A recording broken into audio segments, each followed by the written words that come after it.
Tá gravando? Tá, né? Hi, guys. Meu nome é Michelle Lima, eu tenho 19 anos. O meu apelido na faculdade é atriz. Atualmente eu faço faculdade aqui na Unesp, Botucatu. Vou falar um pouquinho da minha trajetória. Eu sou de uma cidade chamada Mauá, no grande BC Paulista, sabe? Na grande São Paulo, perto de São Paulo, tipo, pertinho, faz divisa com São Mateus, eu acho. Mas eu fui criada numa cidade interiorana. Eu nasci. Não, nasci em Mauá, mas fui criada em Tatuí, que é 1h30 daqui. E agora eu moro em Botucatu, onde eu faço faculdade. Eu faço ciências biomédicas aqui na Unesp. E isso é um pouco sobre mim. É isso, eu acho. O meu Instagram, pra quem quiser ir lá, fofocar, pra gente se conhecer um pouco mais, é atriz.lima. Podem me adicionar, tipo, sem medo, tá safe. E é isso. Então, gente, a dinâmica da aula, eu quero muito que. Eu sei que a gente tá sendo gravado isso, eu tô gravando do passado, e quando vocês virem isso, tipo, nem vai estar rolando o que tá rolando agora. Mas eu quero bastante que vocês vejam isso como algo descontraído. Nossa, não sei falar. Descontraído e que a gente consiga fazer várias coisas juntos. Então, se vocês quiserem ir lá, pegar um chazinho, pegar um café, água, refrigerante, um Nescau. Nescau. Pode não, brincadeira. Um achocolatado para tomar, pode se sentir bem à vontade, que essa aula vai ser bem relax. Vamos falar um pouco sobre os materiais, né? Eu vou disponibilizar alguns animais, materiais para vocês. Dentre eles vai ter esse vídeo que eu estou gravando agora. Olha aqui. Tem também as aulas expositivas, que são os slides. Eu montei uma apostilinha para vocês, que é o resumo de toda a pesquisa que eu tô fazendo para montar as aulas. É um resumão. É um resumão, gente, tá completo, mas é um resumo, tá ligado? Tipo, eu li bastante páginas e construí umas com uma linguagem bem mais fácil. Aí tem essa apostila, vai ter mapas mentais e estudos dirigidos. Mano, a minha câmera, ela tá oscilando na luz, né? Então, às vezes, tipo, agora eu tô azul, que nem um avatar, aí daqui a pouco eu tô normal. E eu tô olhando pro lado porque ali tem uma segunda tela, que é onde eu tô fazendo os bagulho. Aí do nada eu tô, tipo, azul. Mas, por favor, levem isso, relevem essas coisas, porque acontece. E por último, vai ter mapas mentais também. Foi uma ideia da Fiona, a segunda professora de geografia, a segunda frente. Ela é perfeita. Aí eu vi ela fazendo isso para as aulas dela. E eu vou copiar, mas com autorização. Então tá safe. E se qualquer conteúdo meu que vocês acharem, eu não gosto de aula expositiva, muito chato, tá safe. Eu faço em outro formato. Vocês podem falar, eu queria que vocês fizessem, tipo, igual o professor de matemática. Nem conheço professor de matemática, mas se vocês quiserem, eu pego o nome, eu vou lá fazer um bench com ele e falar, e aí, galera, como você faz isso? Eu aprendo porque a gente tá aqui para isso, para fazer um conteúdo que seja entendível por vocês. E eu estou muito disposta a estudar mais sobre como dar aula, fazer contato com os amigos, pegar os meus networks, tipo, todo mundo que eu conheço, e montar a aula perfeita. Então, o feedback de vocês é muito importante para isso. E vocês podem mandar o feedback tanto no comentário das aulas, quanto no meu Instagram, como eu disse. Mas se vocês não se sentirem confortáveis ou à vontade de falar isso comigo, tá tudo bem. Podem falar com os monitores e etc. Eu queria bastante que a gente criasse uma relação boa entre a gente, que vocês gostassem do meu conteúdo, mesmo que essa primeira aula seja chata, eu não sei como ela vai ser. Mas se ela for chata, pelo amor de Deus, gente, dá uma chance pra mim, me ajuda a melhorar, tá ligado? E é isso. Aí eu vou exibir os meus slides agora e a gente vai ter uma conversinha sobre a nossa primeira aula.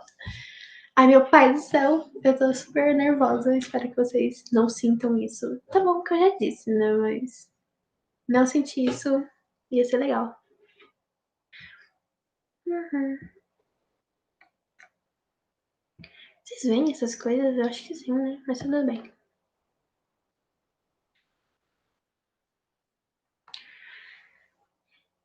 Pronto, tá apresentando já a tela. Eu acho que essa tela aqui já dá pra ver. Então, a nossa primeira aula tem o tema demografia e população, e a gente vai falar um pouco dos processos que envolvem esses dois termos. População, acho que é um pouco entendível, que é habitantes de lugar, mas demografia é algo que a gente vai trabalhar, a gente vai construir em várias aulas até eu falar o significado da palavra e vocês entenderem com ela num âmbito mais, como posso dizer, amplo, né? Mas é isso. Vamos começar um pouco com a população mundial. Vocês estão me vendo ainda? Eu tô pequenininha, será? Não sei. Tá bom. Vamos começar um pouco como população mundial. Eu acho que é sabido por todos nós que atualmente temos um pouco mais de 7,5 bilhões de habitantes nesse planeta. Isso é um número muito, muito grande, pelo menos para mim, mas como a gente está vendo agora na nossa telinha, números tão grandes quanto esses, eles não eram comuns desde sempre, e a gente teve uma explosão no número de habitantes do nosso planeta, que aconteceu de forma recente, até tipo, vamos ver, 2 bilhões em 1930, de 1930 até 2011, que é o 7, não é tanto tempo, né? Então, a gente vai estudar um pouco mais sobre por que aconteceu esse crescimento tão alto, o que está acontecendo agora, em 2020, que faz que a gente está, e entender um pouco sobre isso. Mas antes disso, vamos só olhar aqui um pouquinho a nossa linha do tempo para as pessoas que estão só me ouvindo conseguirem saber o que está aqui. Em 1800, a gente tinha cerca de 1 bilhão de habitantes no nosso planeta. Em 1930, 2 bilhões. Em 1970, 4 bilhões. Em 1990, 6 bilhões. E em 2011, 7 bilhões. É um número muito alto, né, gente? Mas alguns estudiosos dizem que até 2055 a gente vai ter uma média de 9 bilhões de pessoas. 9 bilhões de pessoas é muitas pessoas, eu não sei o que vocês acham, mas para mim é um número assustador. E a gente vai entender o porquê que isso vai acontecer e como isso vem acontecendo a partir das aulas. Então, talvez todas as respostas não estejam nessa aula, mas provavelmente vão estar nesse bloco. Então, fique ligado nos próximos capítulos, galera. Mas, além de entender que esse número é muito grande, a gente tem que entender alguns conceitos relacionados a esse crescimento, certo? Sendo o primeiro deles a dinâmica demográfica. Então, a dinâmica demográfica, ela se refere à variação quantitativa da população e os elementos determinantes dessa variação.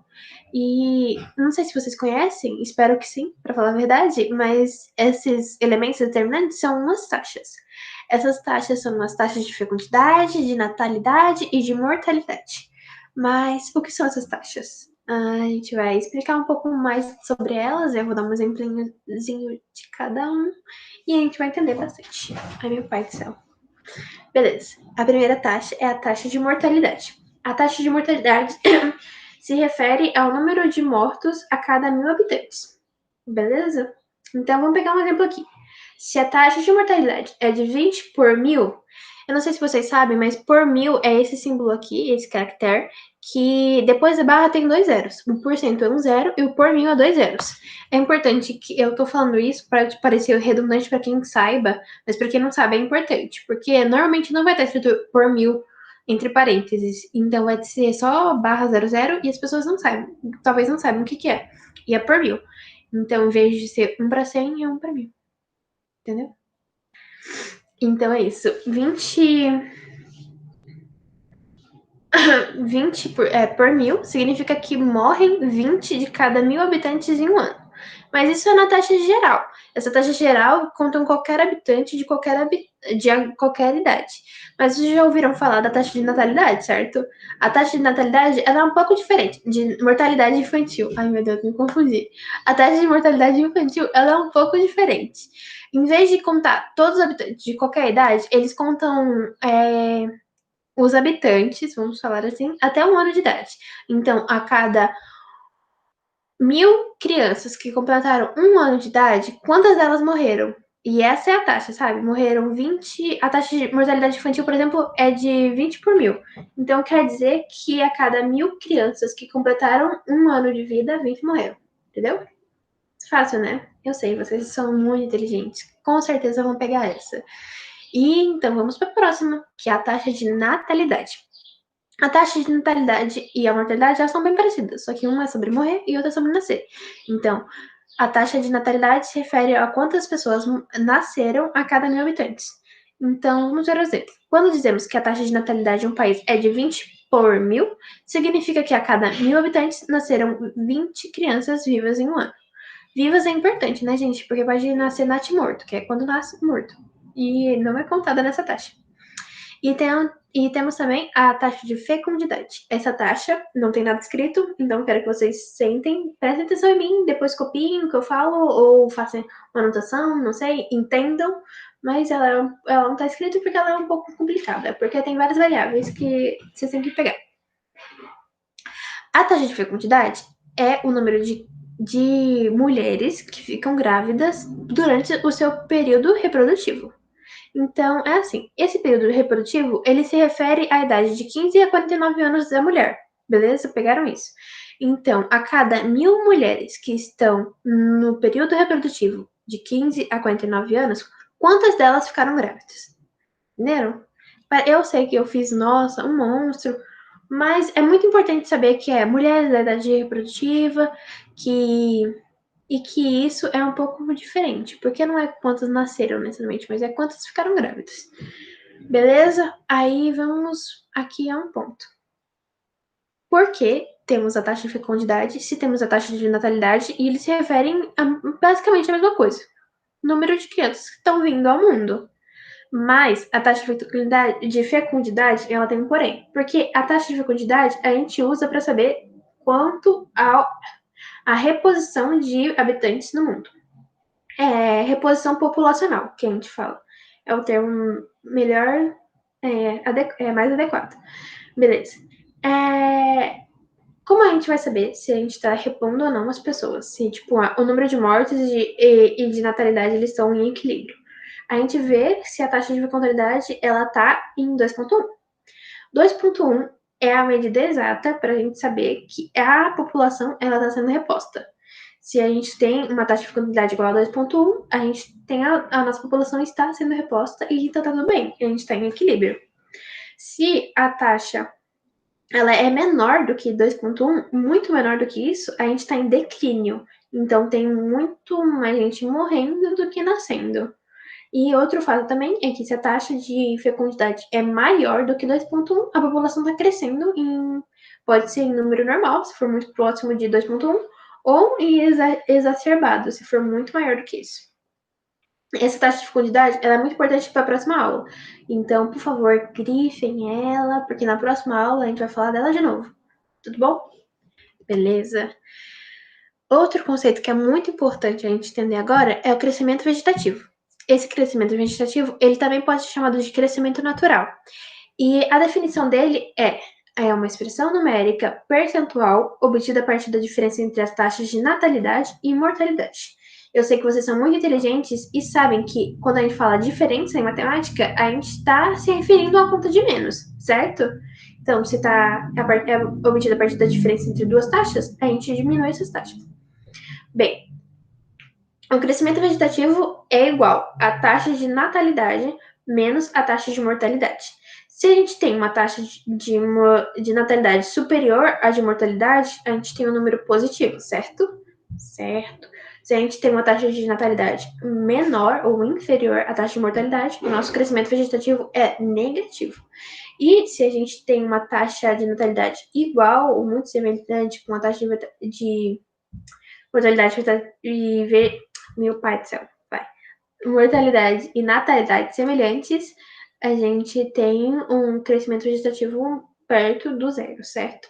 É muito difícil falar que eles são exatamente iguais, mas eles podem acontecer de ser semelhantes. Beleza, esse é o primeiro critério, mas tem um adendo que eu queria muito fazer sobre o crescimento vegetativo e a gente também vai usar na próxima aula. Então, calma.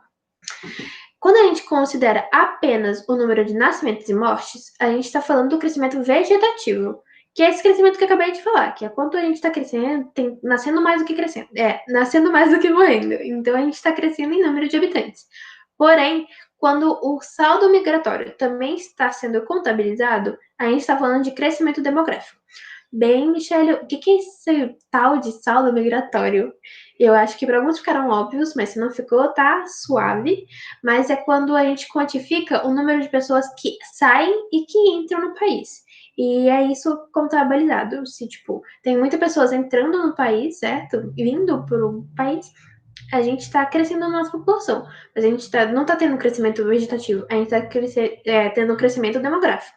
E quando tem muitas pessoas saindo do país, a nossa população está diminuindo. Mas isso é também referente a um crescimento, uma diminuição demográfica, não vegetativa. Mas não existe crescimento, né, declínio vegetativo ou declínio demográfico. A gente fala que tá negativo, o crescimento demográfico. Ai, meu pai. Estou enrolada, mas ok. Vamos falar sobre um aspecto que é muito importante da gente entender, para a gente construir a imagem de como foi no começo, como está sendo no meio e no final. Sobre a gente tem que entender tudo que aconteceu para a gente chegar até agora, certo? E uma das coisas mais importantes para a gente ver, tipo, no comecinho, é a gente entender a dinâmica demográfica, tanto de nós humanos e de outras espécies também. Mas por que isso é importante? Porque houve um tempo que os humanos, eles se assemelhavam muito com as outras espécies. A gente vivia de modo praticamente igual, certo? E isso foi mudando com o tempo e essas mudanças, elas são importantes para saber o porquê que a gente... Porque nós somos animais tão populosos, sabe? Porque tem tantos de nós no planeta Terra. E é por isso que nesse slide eu vou explicar um pouco das nossas diferenças e o que fizeram a gente chegar até aqui.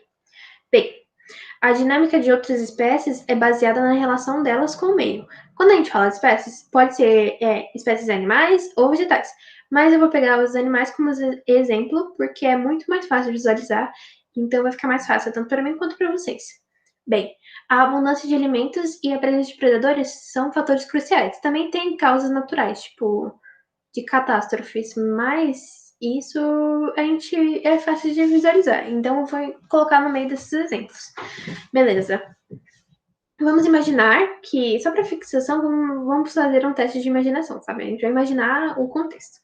Vamos imaginar que nós somos uma espécie de gatinhos e que a gente achou um lugar que tenha bastante comida, beleza? Nós somos animais, certo? Então o instinto de reproduzir é muito forte na gente. E o que a gente faz? Se reproduz, reproduz, reproduz, reproduz. Tem comida? Tem comida. Ninguém vai morrer de fome. Então a gente continua se reproduzindo, se reproduzindo, se reproduzindo, reproduzindo. Então, e não tem nenhum predador lá que evite que a gente cresça mais ou diminua o nosso número. Então, a gente se reproduz, reproduz, reproduz, reproduz. Até o nosso número ficar muito grande e a gente agora tem vários e vários gatinhos na nossa família. Beleza? Aí vamos dizer que começou a faltar comida. A gente tem um número elevado de gatinhos agora, e começou a faltar comida. Alguns gatinhos vão começar a morrer de fome, certo? E vão morrer de fome, morrer de fome, morrer de fome. Alguns gatinhos vão ficar tão pouco nutridos que não podem nem se reproduzir. Aí vai diminuindo o número, diminuindo o número, diminuindo o número. Aí, do nada, a gente encontra um predador. Aqui no exemplo, que eu dei no slide, é um leão, né? Mas aí seria um leão comendo gatinhos? Acho que não. Mas vamos continuar aqui nessa fantasia. Aí esse predador começa a comer gatinhos, os nossos gatinhos, e a gente vai diminuindo o número, diminuindo o número, diminuindo o número. Então, a gente tem duas coisas aqui muito importantes. O meio, ele pode muitas vezes diminuir o nosso número. Pode ser uma enchente que matou vários gatinhos, pode ser falta de comida que matou vários gatinhos, ou pode ser um predador que matou vários gatinhos. E isso são várias causas que podem fazer uma baixa muito alta nos números, certo? E tem outra variável também, que é a vontade de se reproduzir. Como somos seres menos racionais, nosso instinto de reprodução ele é muito mais forte. Então a gente vai se reproduzir, se reproduzir, reproduzir. E o ambiente vai tentar, se ele não for propício, óbvio, ele vai tentar barrar essa reprodução. Não que seja feita de forma pensada, óbvio, mas entenderam. Beleza, mas a dinâmica humana ela é bem diferente, porque ela é baseada na capacidade de modificar o meio e controlar outras espécies. Beleza, quando a gente fala controlar outras espécies, a gente pensa em cadeia alimentar. A gente é o topo da cadeia alimentar e a gente não tem predadores. Então pensem nisso, que a gente não tem predadores porque a gente controla outras espécies. E desses os feitos que mais contribuíram para o nosso crescimento demográfico, a gente pode citar o controle do fogo. Eu acho que todo mundo aqui sabe, espero que saibam pelo menos, que o controle do fogo foi extremamente importante para a nossa evolução, porque lá a gente começou a afastar predadores, quando a gente ainda tinha predadores, que a gente começou a cozinhar alimentos, que a gente começou a não morrer de frio, etc, etc, etc. Eu espero que vocês saibam como o controle do fogo foi importante, um advento importante para a humanidade. E se não sabem, eu acredito que em algum momento do cursinho vocês vão aprender. E se não aprenderem, mesmo no cursinho, gente, tem o Google e é importante vocês saberem um pouco sobre isso. Tem também o desenvolvimento da cultura. Olha os passarinhos cantando, galera. Tem o desenvolvimento da agricultura, que é a capacidade da gente fazer alimentos no lugar onde a gente esteja. Então a gente não tem que ficar andando por aí procurando regiões que tenham alimento, certo? Porque a gente pode fazer com que aquela região que a gente está bem estabelecido tenha alimentos o ano inteiro, porque a gente criou essa habilidade. Também tem a Revolução Industrial, que é muito importante, tanto para a gente produzir coisas em larga escala, num tempo reduzido, e isso é importante para a manutenção de populações grandes, que nem a nossa. Então, a Revolução Industrial é um feito que contribuiu bastante para a nossa dinâmica humana ser diferente dos animais, e o avanço da medicina. O avanço da medicina é importante, né? Porque a gente parou de morrer de coisas bestas. Tipo, infecção bacteriana antes matavam muito, muito, muito fácil. E agora a gente tem vários antibióticos que podem impedir essa morte. Então, espero que vocês tenham entendido essa parte, porque ela vai ser importante para as discussões mais pra frente. Mas vamos passar para outro. Nossa, eu adoro essa parte. Que é sobre transição demográfica. Bem, a transição demográfica é importante para a gente saber como acontece, como a gente está chegando até aqui. Vocês vão entender quando eu falar, né? Mas essa transição vai ser desde o nosso período mais parecido com os animais até o nosso período atual, que é em 2020, certo? Tá, vamos começar a ler um pouco. O crescimento demográfico ele pode ser dividido em 4 fases, sendo 3 delas envolvidas no processo até a transição demográfica e uma delas após esse processo. Bem, a primeira fase, ou fase de crescimento lento, tem altas taxas de natalidade e de mortalidade, originando um baixo crescimento demográfico. Mas por que isso acontece? Um baixo crescimento. Lembra que a gente falou que o crescimento vegetativo ele estava envolvido com a taxa de mortalidade, de natalidade e mortalidade? Então, tem muitas pessoas nascendo, mas também tem muitas pessoas morrendo e a imigração provavelmente também não acontece. Então, esse crescimento demográfico, ele não acontece, entendem? Só pode crescer se tem muita gente nascendo e pouca gente morrendo. Ou as pessoas morrendo tão pouco que até uma taxa de natalidade não tão alta consegue fazer uma manutenção da população.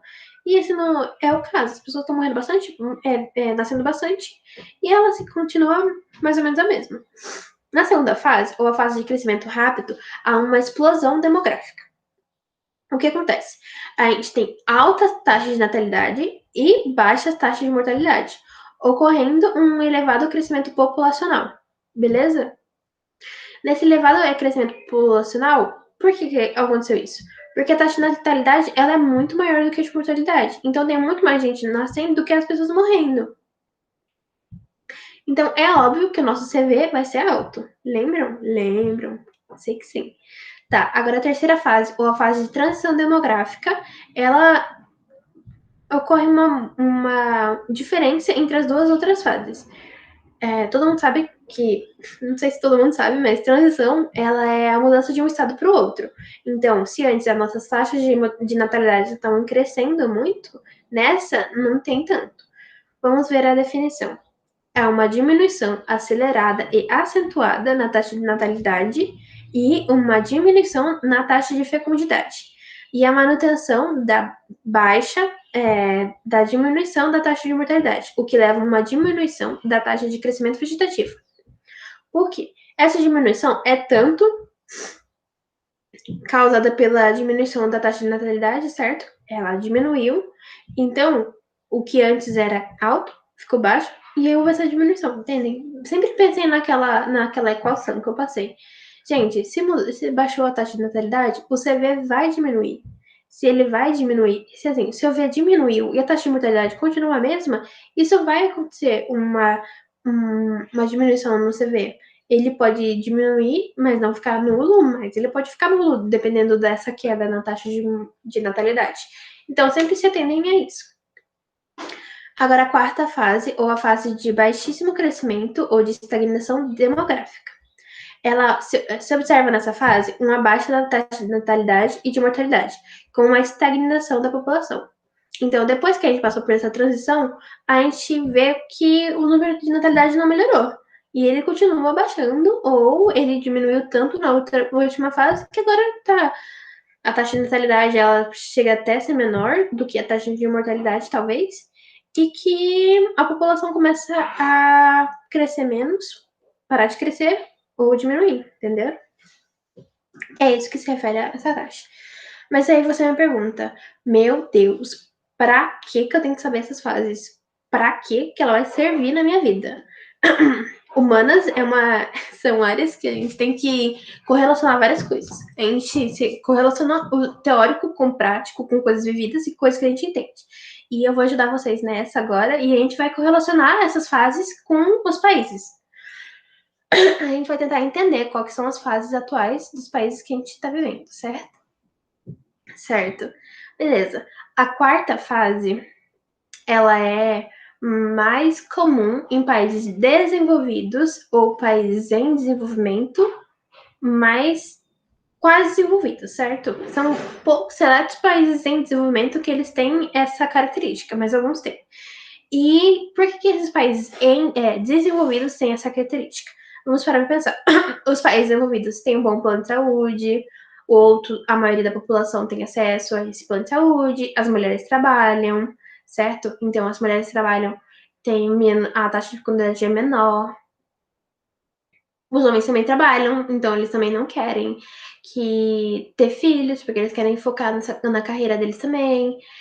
A taxa de natalidade decorrente disso cai, porque ninguém quer mais ter filho. Agora o método contraceptivo tá bem disseminado, tá bem sólido.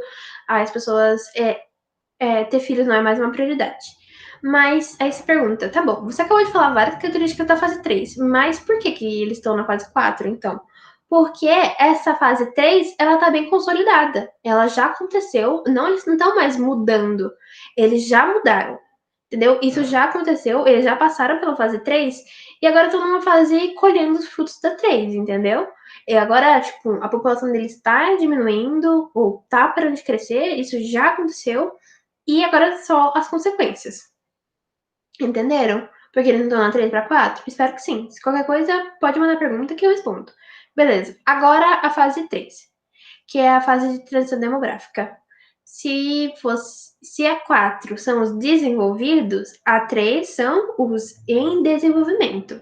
E aqui a gente pode até incluir o Brasil, que é um país em desenvolvimento, mas é só pra gente deixar um pouco mais próximo da nossa realidade. Tá aparecendo meu pé? Tá, né? Desculpa. Tá, no Brasil tá acontecendo isso. A gente tá diminuindo a taxa de natalidade, a taxa de fecundidade tá diminuindo, a nossa taxa de mortalidade continua diminuindo também, porque a gente tá evoluindo em questão a remédios, essas coisas, e tá diminuindo o nosso crescimento vegetativo.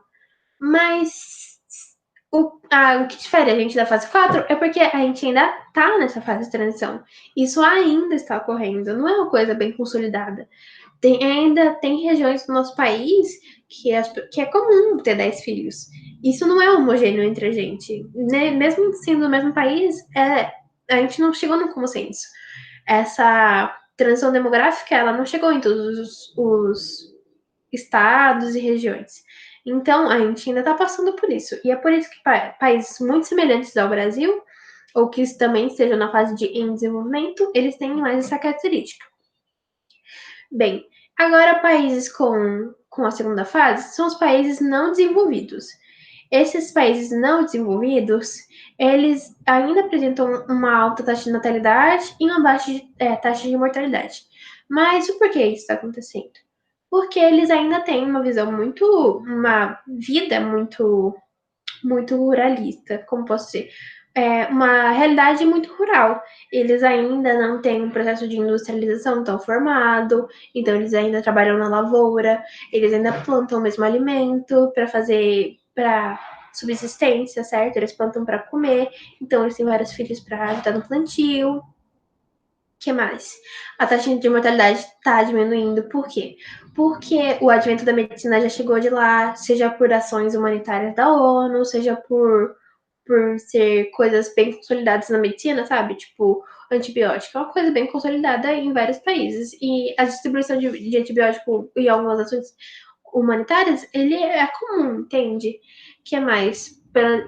Alguns adventos do qual a gente disse também já chegaram lá.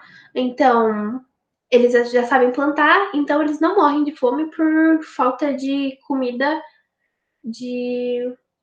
porque não tem comida naquele lugar, eles têm que se mudar. Não, a plantio já é bem consolidado. Óbvio que tem alguns países que eles morrem de fome por várias questões políticas, questões de guerra, questões do solo, deles não terem investimento para tratarem o solo, mas esse não vem ao caso agora.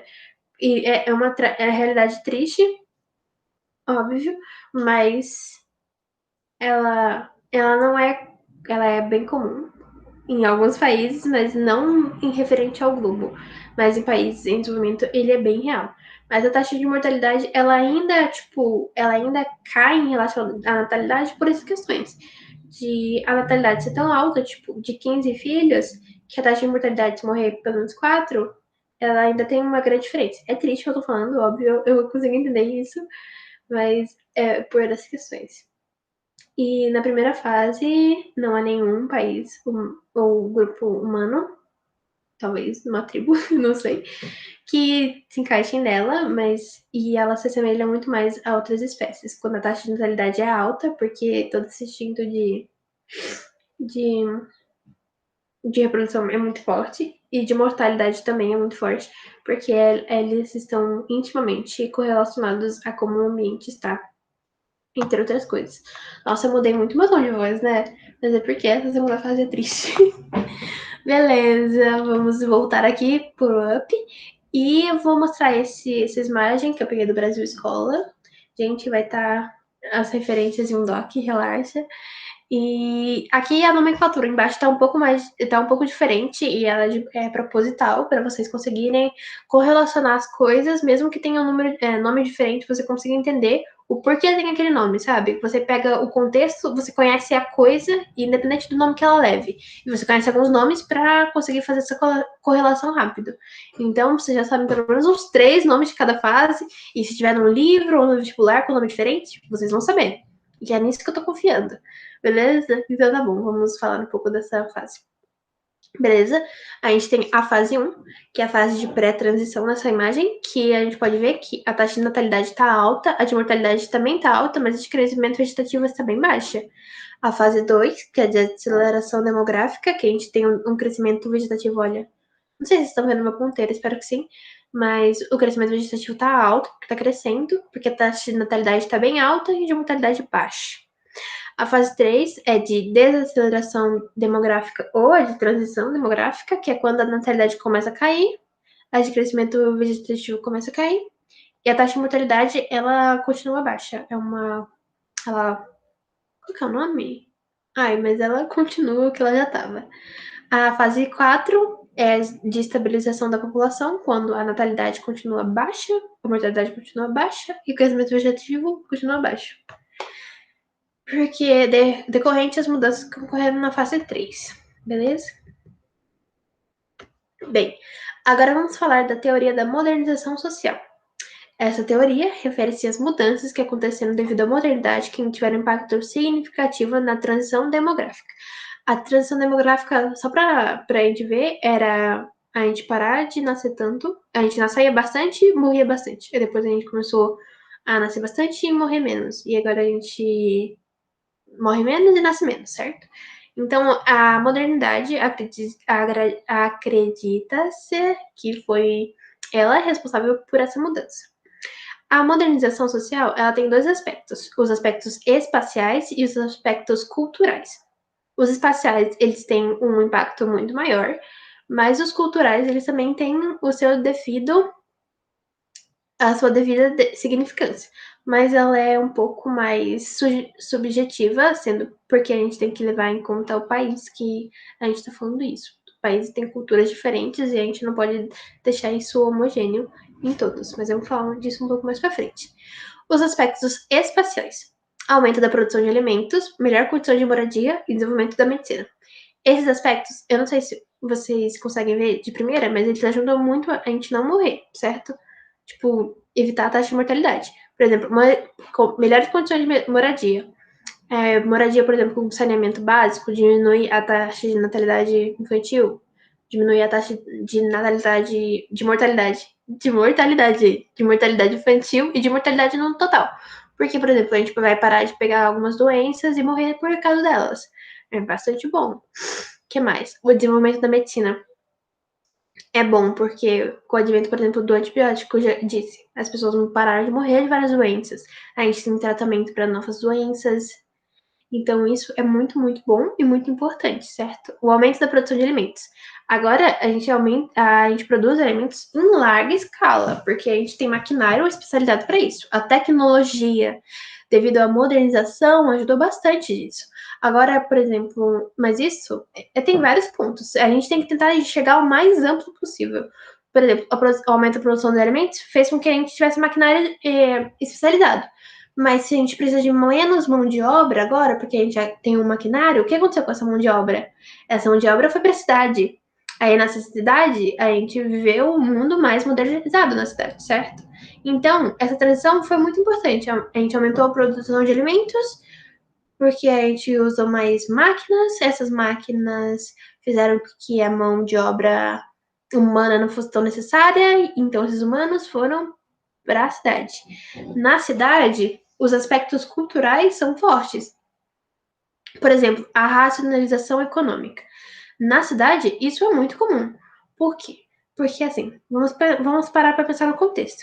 Na cidade, a gente não precisa ter 15 filhos para plantar, porque existem máquinas no campo que fazem a produção de alimentos, certo? Então, a gente já não precisa ter mão de obra para plantar, porque a gente tem, sei lá, um trator. Aí, beleza. Então, a gente trabalha fora. Se a gente trabalha fora, a gente não tem tanto tempo para ficar cuidando dos nossos filhos, certo? Certo. Outro aspecto também é que é muito caro ter um filho na cidade, porque a gente tem que viver uma educação para ele trabalhar fora num lugar melhor do que a gente trabalha. Tem alimento também, que é o alimento agora precisa. A gente não planta nosso próprio alimento, a gente tem que comprar ele de outros. E todo esse processo de pagar mais por viver uma vida mais moderna, ele é muito perceptível. Então, essa racionalização econômica, da gente pensar melhor no que vai gastar, porque tudo é muito caro, ele é uma coisa muito comum em sociedades modernas. Também tem o ingresso da mulher no mercado de trabalho, que a mulher agora está investindo mais nela mesma, no seu próprio dinheiro, no seu próprio negócio. Então, ela está estudando mais, trabalhando mais. E isso é muito, muito importante para para que houvesse uma queda na natalidade e na taxa de fecundidade. Porque as mulheres elas querem investir mais nelas mesmo e é isso. Menos influência da igreja é importante, porque a mulher parou de ser como a igreja dizia, que era tipo um objeto para reprodução, ela não é mais isso. Ela também tem ideais, ela também tem suas ambições e ela está trabalhando em cima disso. Ela também parou de se em lugares menos influentes pela igreja, também não tem aquela diminuição de que sexo é única exclusivamente para caráter reprodutivo, porque agora há o desenvolvimento e disseminação de métodos contraceptivos, então dá sim para ter relações sexuais sem necessariamente ter um filho, entre várias coisas. Nessa racionalização econômica também entende que o homem também quer ganhar mais e quer investir mais nele, e como que a cada dia que passa a gente está dividindo mais o papel entre homem e mulher na criação de filhos, os homens também não querem mais esse peso nas costas deles. Os dois, ambos preferem não ter filhos para ninguém ficar segurando esse BO. E é isso sobre a teoria. É claro que tem mais aspectos, é uma aula curtinha, e eu só queria trazer alguns que você podem pegar rápido. Se vocês lembrarem de algum, quiserem me mandar para eu comentar na próxima aula, pode ser. Se você tem dúvida de outros que vocês pensaram, mas não tem certeza, podem mandar para mim. Mas isso aqui é só um resuminho bem, bem básico, galera. Como conclusão, eu queria, finalizando essa primeira aula, é importante frisar que generalizações sobre teoria para todos os países é perigoso, pois há muitos outros aspectos que podem influenciar essa transição demográfica. Por exemplo, há países que os aspectos culturais são bem diferentes dos nossos aqui no Ocidente, e isso tem que ser levado em conta. Qual fase o país está e por que ele está naquela fase. Não é todos os países que são modernos ou que eles estão na fase 3 que, por exemplo, as mulheres têm tanta autonomia ou que os métodos contraceptivos estão tão bem estabelecidos. Então, generalizações são perigosas, galera. A gente sempre tem que tentar ver o contexto histórico, social daquele país, de como aquela sociedade foi construída, para a gente saber se há ou não coisas similares a essa nossa teoria, entendeu? Mas isso vai ser pauta da próxima aula, vou explicar um pouco mais. Então, aguardem, os próximos capítulos vão ser muito bons. E por hoje isso é tudo, pessoal. Fiquem bem nessa quarentena. Espero que se alguma coisa foi ruim nessa aula ou desagradou vocês, se alguma palavra também foi muito difícil, se os termos não foram corretos o suficiente, podem sim falar comigo, tá tudo bem. E sobre o que mais? Podem me mandar mensagem no Instagram, tipo, tá suave. Vou parar de compartilhar aqui a aula. E a gente tá suave, podem me mandar muito a aula no Instagram, perguntas no Instagram, perguntas no geral, feedback, etc. Eu espero que vocês tenham uma ótima semana, que fique tudo bem com vocês. Espero mesmo que vocês estejam gostando do cursinho, de todas as aulas e de geografia também, porque a Fiona é incrível, o Douglas é demais. Espero que vocês gostem de mim. E é isso, gente. Tchau, tchau. Meu pai do céu. Tchau, tchau e até a próxima. Beijos.